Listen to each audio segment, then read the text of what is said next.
Kadorbar shnong Chilliangraij ringkat ka jia Trailang ka District Forest Officer Wildlife Division Jowai bat ka Chilliangraij SSA UPS ha ka laiphau tarik jemang kila pelong ya ka jingthung tenrai dieng ni tree plantation drive hatre paryat bahap hapo uput uang Kadorbar shnong Chilliangraij.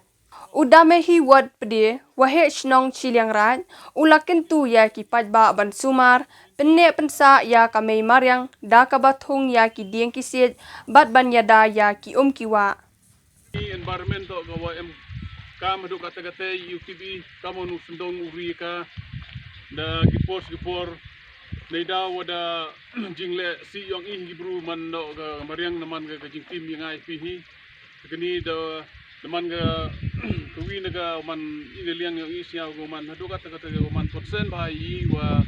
kam gibru imani ha kaniga maryang haniga bayram aw yang ini slakan apertai wa gibru hibun man kapor da wa bagi siu pom gide nyu pun jot ga maryang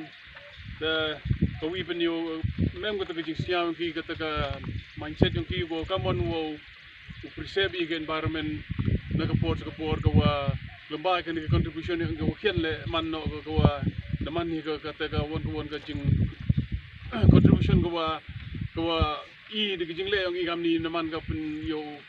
ga pajba I partai ko yo vote ki ni luksa yung I Shwa ka jingthung dieng Ugenius Ringclam Forester Wildlife Division Jowai ulalam khmat banpuli ya ka environmental pledge bala shimbenta da ki khynnah skul kidekhat ka VDP Dorbar shnong Chilliangraij but u Oriland Syllad General Secretary Dorbar shnong Chilliangraij. All possible changes in my daily life to protect the environment. I also commit continuously motivate my family, friends, and others about